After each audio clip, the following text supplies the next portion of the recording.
কলকাতা থেকে আমার কলেজের 3 জন সহপাঠী বন্ধু এসেছিল আমাদের গাঁয়ে বেড়াতে। তাদের নিয়েই আমি সেদিন বিকেলে গিয়েছিলাম গাঁ ছাড়িয়ে মাইল 1.5 দূরে ময়ূরাক্ষী নদীর তীরে। ওখানকার ময়ূরাক্ষীর 2 তীরের শোভা বড়ই নয়ন মুগ্ধকর। ভেবেছিলাম সন্ধ্যের কোন অবধি নদীর ধারে বসে গল্পগুজব করে তারপর বাড়ি ফিরব। অন্ধকারে মাঠের মধ্যে আসতে পথের সাপখোপের সম্মুখীন হতে পারি এই ভয়ে বাবার 5 সেলের টর্চটা সঙ্গে এনেছিলাম। গরমকাল, 6:30তেও তখন অনেক বেলা, প্রায় 6:30 হবে তখন। আমরা 4 জনে কবিগুরুর একটা গান নিয়ে আলোচনা করছি। আলোচনায় আমরা এতই মশগুল ছিলাম যে পশ্চিম দিক থেকে কালো মেঘ উঠে কখন যে প্রায় অর্ধেকটা আকাশ ঢেকে ফেলেছে খেয়ালই হয়নি। হঠাৎ ঝড় উঠতে খেয়াল হলো। আমরা ধর্মড় করে উঠে পড়ে একরকম ছুটতে ছুটতেই বাড়ির পথে হাঁটা দিলাম। আমি জানি এই 1.5 মাইল পথের মধ্যে কোনো ঘর বাড়ি নেই, অর্থাৎ বৃষ্টির হাত থেকে শরীর বাঁচাবার মতো কোনো আশ্রয় নেই।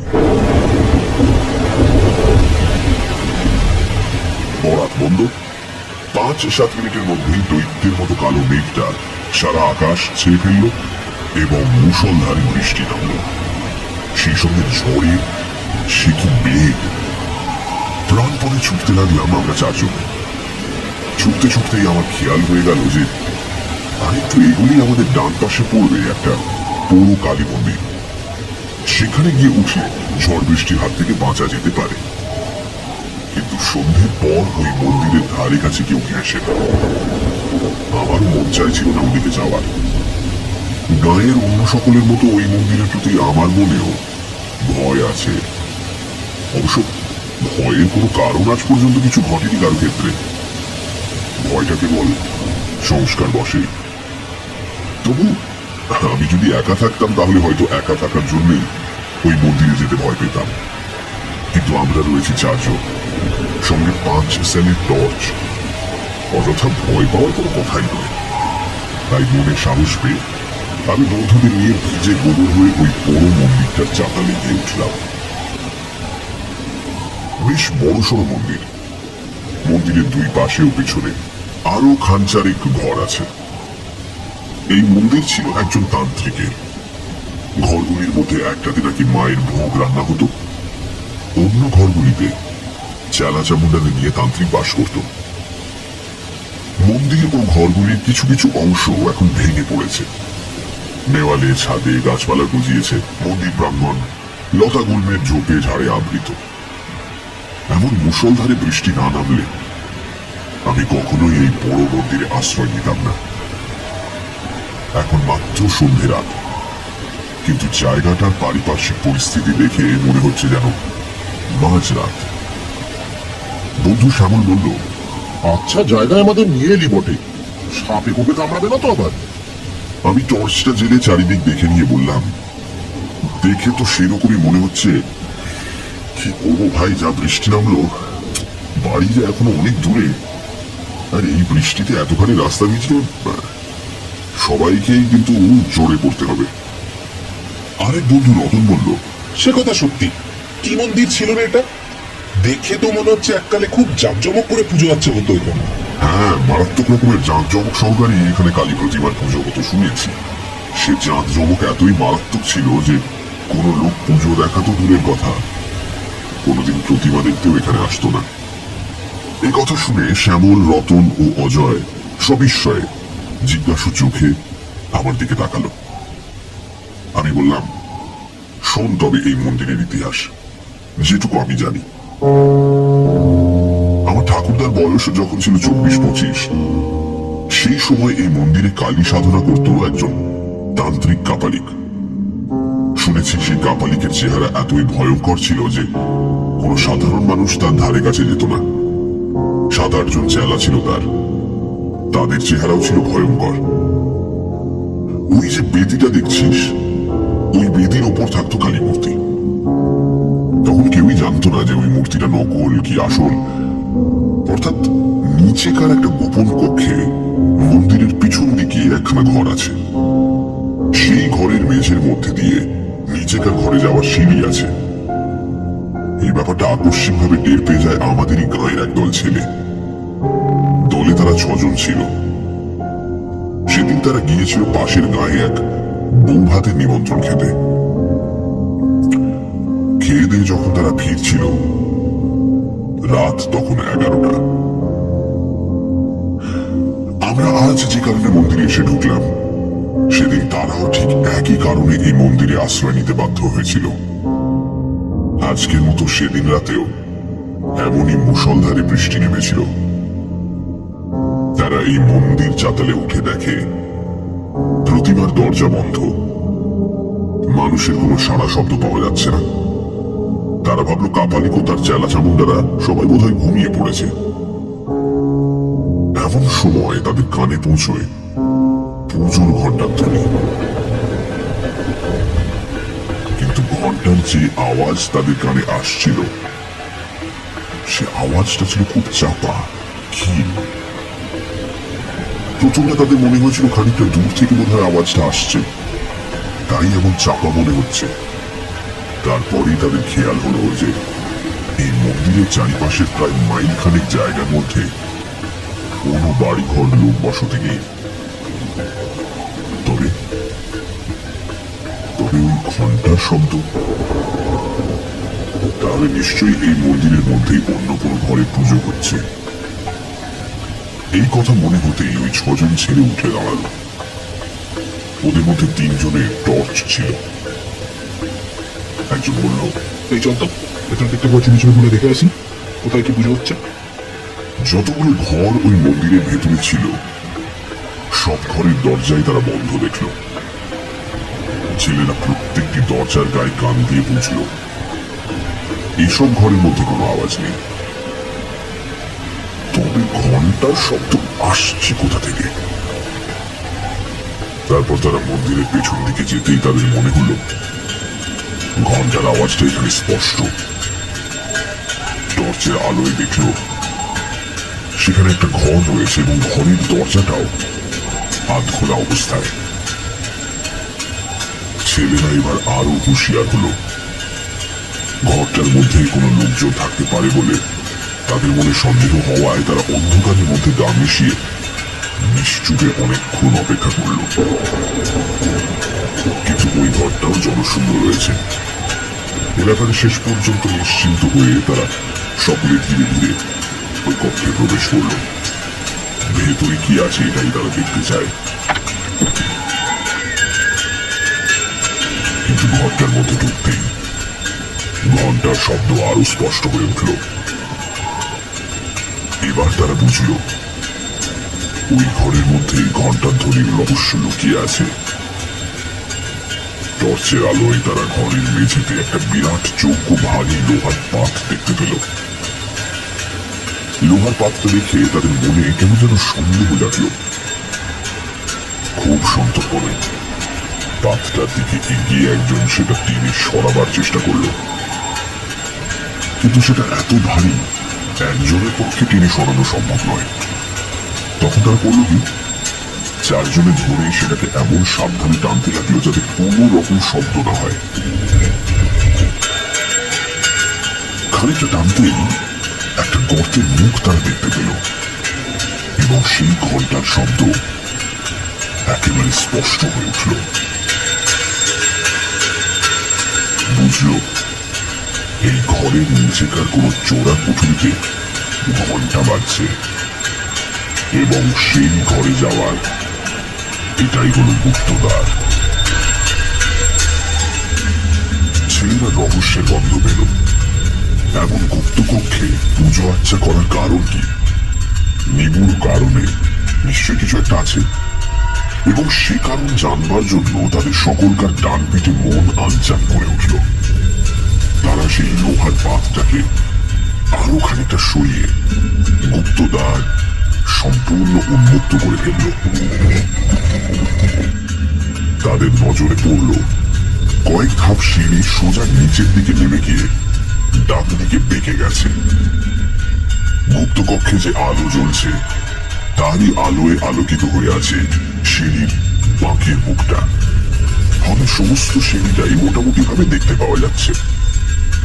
অতঃপর ছেলেরা মুহূর্তকালের জন্য একবার চুপি চুপি যুক্তি করে স্থির করে নিল যে তারা নিঃশব্দে সিঁড়ি বেয়ে খানিকটা নিচে নেমে দেখে আসবে কি ধরনের পুজো ওখানে হচ্ছে, যে পুজোর জন্য এত গোপনীয়তার প্রয়োজন। সিঁড়ির সেই বাঁক অব্দি নেমে ছেলেরা সন্তর্পণে ডান দিকে দৃষ্টিপাত করে যা দেখতে পেল তাতে তারা ভয়ে বিস্ময়ে একেবারে হতভম্ব হয়ে গেল। তারা দেখল দরজা জানলাবিহীন মাঝারি আকারের একখানা ঘর।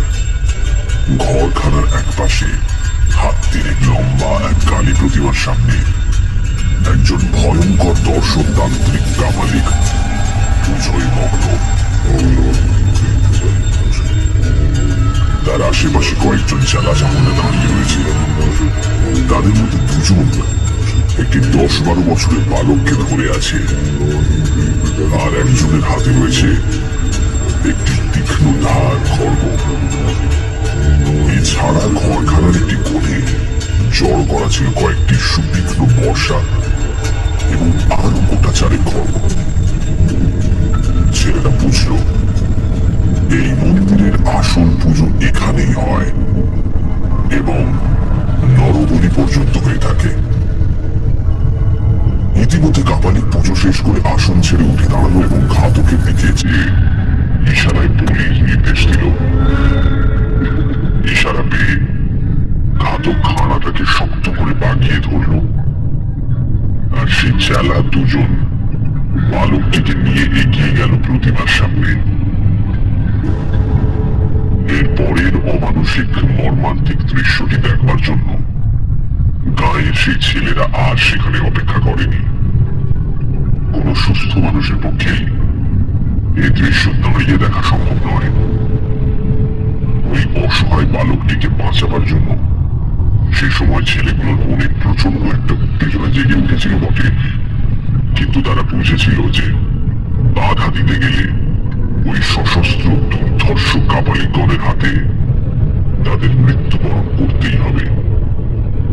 তাই তারা আবার চুপি চুপি উপরে উঠে এসে লোহার পাতটা আগেকার মতোই চাপা দিয়ে রেখে গায়ে ফিরে গিয়েছিল। কিন্তু ওই হিংস্র নরঘাতক কাপালিকদের কথা তারা ভুলতে পারল না। ওই কাপালিকরা এর আগে কত যে শিশু হত্যা নরহত্যা করেছে তার হয়তো ইয়ত্তা নেই, তবে ওইসব বলি ওরা ছেড়ে চুরি যাওয়ার অপবাদের জন্য আশেপাশে গাঁ থেকে জোগাড় করতো না। তা যদি করতো তাহলে আমাদের গায়ের মধ্যে ভীষণ একটা হইচই পড়ে যেত, কিন্তু সেরকম কিছু শোনা যায়নি কোনোদিন।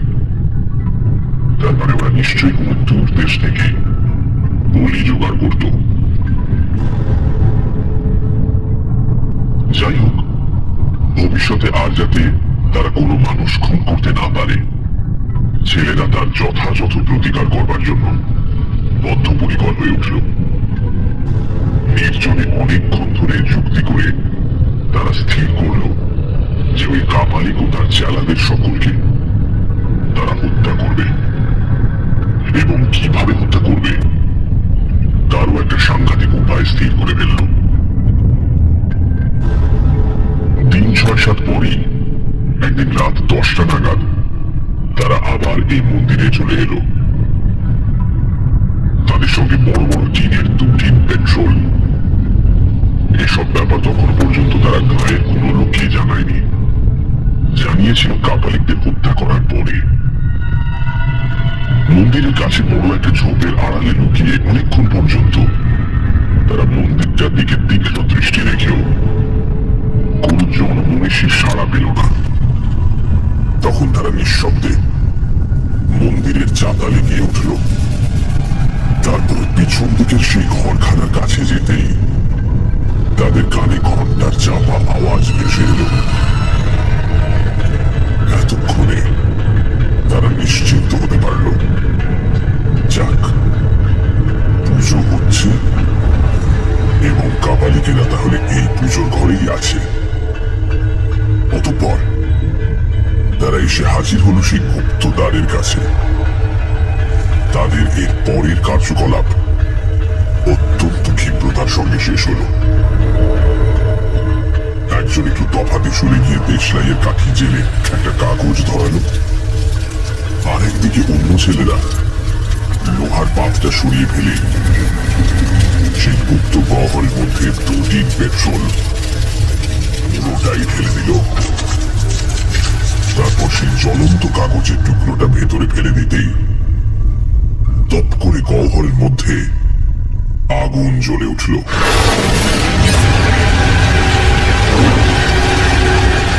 এবং সঙ্গে সঙ্গে গুপ্ত কক্ষের দরজাটাও তারা আবার বন্ধ করে দিল সেই লোহার পাতটা দিয়ে।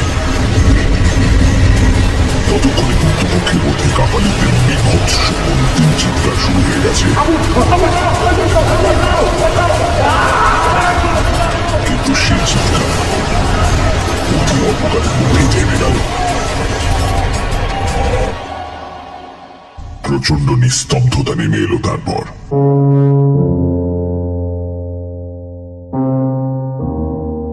শত্রু ধ্বংস করে ছেলের দল বীর বিক্রমে গায়ে ফিরে গিয়ে সকলের কাছে প্রকাশ করেছিল তাদের দুঃসাহসিক কাণ্ড কারখানার কথা। তা শুনে গায়ের লোক স্তম্ভিত হয়ে গিয়েছিল। কিন্তু এই মন্দিরের ধারে কাছে আগেও যেমন কেউ আসতো না, কাপালিকদের মৃত্যুর পরও কেউ কোনোদিন শখ করে এদিকে আসেনি।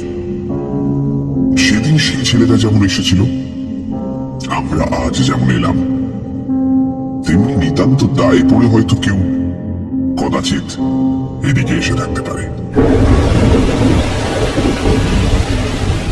গল্প শেষ করে আমি চুপ করতেই অজয় বলল, আশ্চর্য কাণ্ড।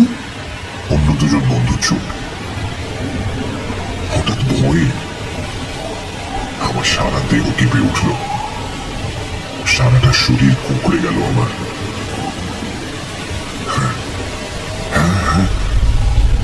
বেশ স্পষ্টই শুনতে পাচ্ছি ঘন্টার শব্দ,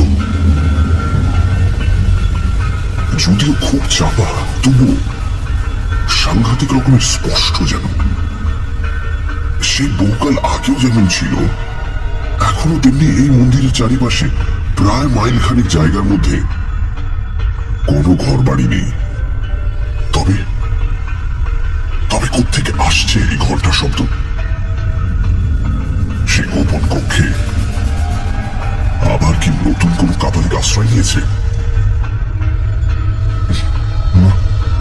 মন্দিরের যা পুরো অবস্থা, তাতে নিঃসন্দেহে বলা যায় এখানে কোনো লোক বাস করে না। মন্দিরের সর্বত্র ধুলো, বালি, শুকনো পাতা আর কাঠিকুটিতে ভর্তি। দেওয়ালের ফাটলে ফাটলে গাছপালা জন্মেছে। লোক বাস করলে মন্দির চাতালে এমন 1 ইঞ্চি পুরো ধুলো বালিও জমে থাকতো না, শুকনো কাঠি কুটিও পড়ে থাকতো না। তবে তবে এই ঘন্টার আওয়াজ আসছে কোথা থেকে? এই মন্দিরের মধ্যে থেকেই আসছে।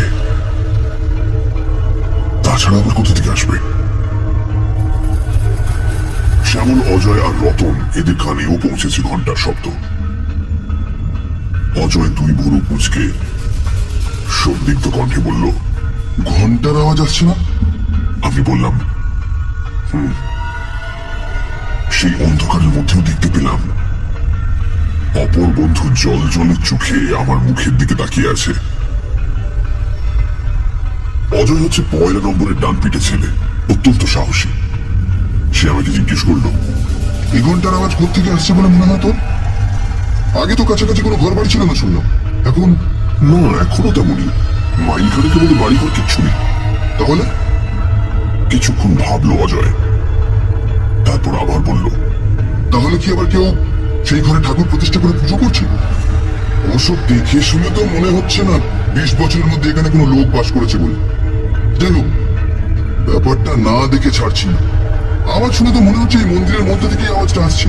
চল তো, সে ঘরটার মধ্যে নিয়ে চলতো আমাকে। যে ঘরটায় বলেছিলি লোহার পাতে ঢাকা গুপ্ত পথ আছে। সে ঘর তো আমি জানি না, তবে শুনেছি পেছন দিকে। চল দেখি। আমার সেদিকে যাওয়ার মোটেই ইচ্ছা ছিল না, কিন্তু পাশের শহরের বন্ধুদের কাছে আমি ভীরু কাপুরুষ প্রতিপন্ন হই। সেই ভয়তেই আমাকে ওদের নিয়ে যেতে হলো। মন্দিরের পিছন দিকে পৌঁছতেই ঘন্টার আওয়াজটা আরো খানিকটা স্পষ্ট হলো। ভয়ে থরথর থরথরিয়ে কেঁপে উঠলাম আমি। কাঁপা কাঁপা গলায় বললাম, "হ্যাঁ, সেই ঘরেতেই ঘন্টা বাজছে, কোনো ভুল নেই।" আবার কারা এলো? আমি যে একটু ভয় পেয়েছি, অজয় বোধহয় তার টের পেল। কে রে বিপিন, তুই কি ভয় পাচ্ছিস? না না, ভয় পাবো কেন? তবে তবে ভাবছি কোনো নরবলি টরবলি হচ্ছে না তো।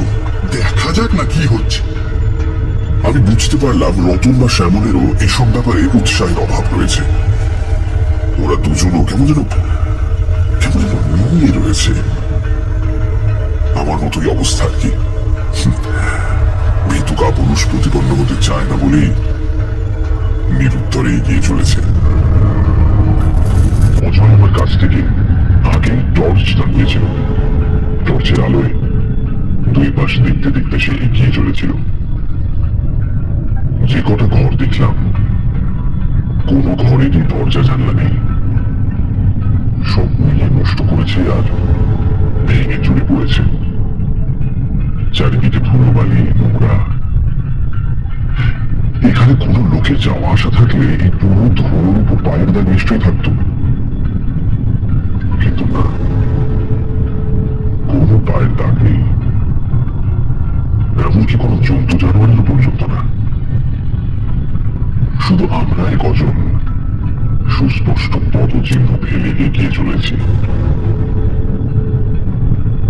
অসম্ভব, এখানে কোনো মানুষ থাকতেই পারে। কথাটা আচমকা বলল অজয়। তবে আমি আর শ্যামল দুজনে একই সঙ্গে প্রশ্ন করে বললাম, এটা যে কে সেটাই তো জানতে যাচ্ছি। আমরা সে ঘরটার মধ্যে এসে হাজির হলাম। মুখে চোখে মাকড়সার জালের স্পর্শ পাওয়া গেল। এ ঘরের লোকের যাওয়া আসা থাকলে কি এমন মাকড়সার জাল চলে থাকতো? এবার উজ্জ্বল টর্চের আলোয় মেঝের দিকে তাকিয়ে দেখতে পেলাম একটা বিরাট মরচে ধরা লোহার পাত পড়ে রয়েছে। ঘরের মেঝে ও লোহার পাতটার উপর 1 ইঞ্চি পুরো ধুলোর আস্তরণ জমে রয়েছে। এখানে ঘন্টার শব্দ আরো স্পষ্ট। এক টানা ঘন্টা বেজে চলেছে। মনে হচ্ছে যেন আরতি হচ্ছে। আমরা প্রত্যেকেই উপলব্ধি করতে পারলাম যে এই ঘরের নিচে থেকেই ঘন্টার আওয়াজ আসছে। যেখানে লোকজনের কোনো অস্তিত্ব নেই, সেখানে ঘন্টা বাজে কি করে? এ কি অলৌকিক কাণ্ড! আমার গায়ের লোম খাড়া হয়ে উঠল। ভীষণ একটা বিপদের ইঙ্গিত পাচ্ছি যেন। আশ্চর্য, অদ্ভুত! অজয় অবাক চোখে লোহার পাতটার দিকে তাকাতে তাকাতে কথাটা বলল। শ্যামল বলল, স্পষ্ট বোঝা যাচ্ছে যে বহুকাল এই ঘরে কোনো মানুষ ঢোকেনি, অথচ নিচের ঘরে ঘন্টা বাজছে। ঘন্টা নিজে থেকেই বাজছে না নিশ্চয়ই, মানুষই বাজাচ্ছে তো। তবে কি সে মানুষ হাওয়ায় মিশে নিচের ঘরে গেছে, যার জন্য তার কোনো পায়ের ছাপ পড়েনি? তারপর অজয় বলল, সত্যিই ভাববার কথা। রহস্যের কারণটা জানতেই হবে।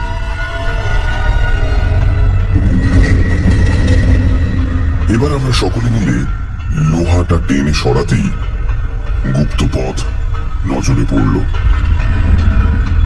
আর সেই সঙ্গে ঘন্টার আওয়াজটাও একেবারে কানের কাছে এগিয়ে এলো। কিন্তু কি অন্ধকার গর্তটা! সিঁড়ির একটা ধাপও নজরে পড়ছে না। নিচেকার ঘরে নিশ্চয়ই কোনো আলো জ্বলছে না। ছোট একটা প্রদীপ জ্বললেও তার আলোর রেখা নিশ্চয়ই আমাদের নজরে পড়ত, এবং সিঁড়ির নিচেকার দিকটাও অদ্ভুত আবছা ভাবে আলোকিত হয়ে থাকত। তবে কি অন্ধকারে বসে পুজো করছে? এ কি অস্বাভাবিক ব্যাপার! অজয় চুপি চুপি বলল, শোন, পিছু পিছু আয় তোরা, খুব সাবধানে নামবি, টর্চ চালবো না, কোন রকম শব্দ টব্দ যেন না হয়। দুপাশের দেওয়াল ধরে ধরে নিঃশব্দে সিঁড়ির বাঁক পর্যন্ত নেমে দাঁড়ালাম। সঙ্গে সঙ্গে ঘন্টার আওয়াজ থেমে গেল। চোখে কিচ্ছু দেখতে পাচ্ছি না আমরা। অস্বাভাবিক অন্ধকারে আমরা চারজনে যেন অন্ধ হয়ে দাঁড়িয়ে আছি। এত নিরেট অন্ধকার জীবনে কোনোদিন দেখিনি। আমরা সকলে গায়ে গা ঠেকিয়ে বেশ কিছুক্ষণ সেখানে দাঁড়িয়ে থেকেও কোনো মানুষজন তো দূরের কথা, একটা আরশোলার অস্তিত্ব পর্যন্ত টের পেলাম না। হঠাৎ অজয়ের হাতের 5 সেলের টর্চটা জ্বলে উঠল। টর্চে ছিল নতুন ব্যাটারি। উজ্জ্বল আলোয় উদ্ভাসিত হয়ে উঠল চারিদিক। দেখতে পেলাম সেই গুপ্ত কক্ষের মেঝের উপর কতগুলো নরকঙ্কাল পড়ে রয়েছে। প্রতিমা যেখানে ছিল সেখানে বড় প্রতিমারও কিছু অংশ খাড়া হয়ে দাঁড়িয়ে রয়েছে। ঘরের একটা কোণে সেই বর্ষা আর খাড়াগুলো রয়েছে, আর একটা খাড়া পড়ে রয়েছে প্রতিমার কাছাকাছি জায়গায়। পুজোর ঘন্টা এবং কয়েকটা থালা, কোষাকুষি ইত্যাদি প্রতিমার সামনে পড়ে রয়েছে। এই সমস্ত জিনিস আগুনে পুড়ে এবং তার উপর ধুলোর আবরণ জমে এমন চেহারা হয়েছে যে বোঝবার উপায় নেই কোনটা লোহার তৈরি, কোনটা তামার, বা কোনটা পিতলের জিনিস। বেশ কিছুক্ষণ ঘরটা দেখে নিয়ে অজয় গলায় বেশ জোর নিয়ে বলে উঠল, অসম্ভব, এ ঘরে কখনো ঘন্টা বাজছিল না। ঘন্টার শব্দ অন্য কোথাও থেকে আসছিল। আমাদের সকলকে শোনার ভুল হয়েছে। আর এখানে নয়, উপরে যাওয়া যাবে। চল চল চল, সবাই চল, উপরে চল, উপরে চল, উপরে চল। আমি বেশ স্পষ্টই বুঝতে পারলাম কথা বলার সময় অজয়ের গলা কাঁপছিল। আমার নিজের অবস্থাই অত্যন্ত শোচনীয়। কি যে এক নিদারুণ ভয়ে আমি ঘেমে উঠলাম। যাই হোক, আমরা উপরে উঠতে শুরু করলাম। সবার আগে আছি আমি, আর সবার নিচে টর্চ হাতে অজয়। হঠাৎ অজয়ের আর্তচিৎকারে আমরা ভীষণভাবে চমকে উঠলাম। চিৎকার করতে করতে অজয় বসে পড়ল সিঁড়ির ওপর। তার হাত থেকে টর্চটা খসে পড়ে নিভে গেল। অজয়ের চিৎকার শুনলাম,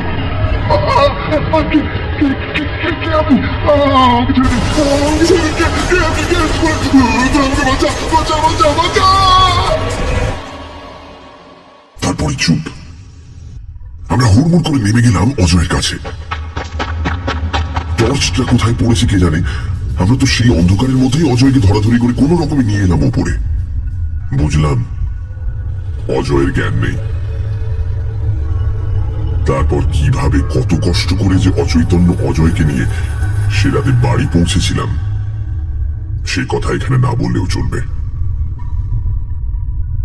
ডাক্তারকে খবর দেওয়া হয়েছিল।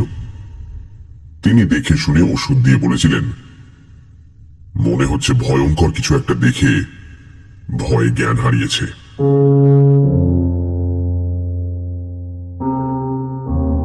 ডাক্তারের কথা সত্য প্রমাণিত হলো অজয়ের জ্ঞান ফেরার পর তার মুখ থেকে সব কথা শুনে। জ্ঞান অবশ্য ঘন্টা দুয়েকের মধ্যেই ফিরেছিল, কিন্তু সে মোহাচ্ছন্নর মতো ছিল পরদিন বেলা প্রায় 8টা অবধি। বেলা 10টা নাগাদ তাকে বেশ খানিকটা সুস্থ মনে হতে আমরা গত রাতের ঘটনাটার কথা তার কাছে জানতে চেয়েছিলাম। উত্তরে সে বলেছিল তার মনে হয়েছিল একজন ভীষণ দর্শন কাপালিক এক হাতে তাকে চেপে ধরে অন্য হাতে ধারালো খাড়া তুলে তার গলায় একটা কোপ বসিয়ে দিয়েছিল। তাই অমন ভাবে সে চিৎকার করে উঠেছিল। তার মুখে কথা শুনে তখনই গায়ের প্রায় 20-25 জন যুবক সেই পৌর মন্দিরের উদ্দেশ্যে রওনা হয়ে পড়ল। শ্যামল, রতন আর আমি আগে আগে চললাম। সকলের মনেই সেই ঘরটা দেখার তীব্র আগ্রহ। দিনের বেলা বেশ ভালোভাবেই দেখাশোনা যাবে, এতকাল কার মনে কোনো আগ্রহ জাগেনি। আজ এত বছর পর একটা অস্বাভাবিক ঘটনা ঘটে যাওয়ায় গায়ের আজকালকার তরুণ যুবকেরা কৌতূহল দমন করতে পারল না। দিনের বেলা হলেও সেই পাতাল কক্ষ অন্ধকারাচ্ছন্ন থাকবে অনুমান করে নিয়ে আমি গোটা 4-5 টর্চ নিয়ে যাওয়ার পরামর্শ দিয়েছিলাম, কিন্তু কার্যক্ষেত্রে দেখা গেল প্রায় জনা 10 টর্চ নিয়ে এসেছে।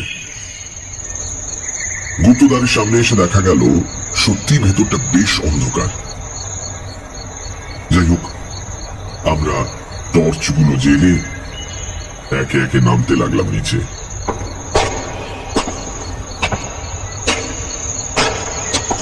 সিঁড়ির শেষ প্রান্তে নেমে আমি গতকালের টর্চটা পেয়ে গেলাম, কিন্তু এ কি? এখানে একটা নরকঙ্কাল এলো কি করে? দেখে শিউরে উঠলাম।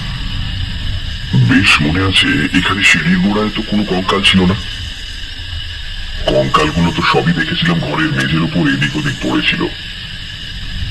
আরে, পায়ের কাছে বিরাট একখানা খাড়া পড়ে রয়েছে দেখছি।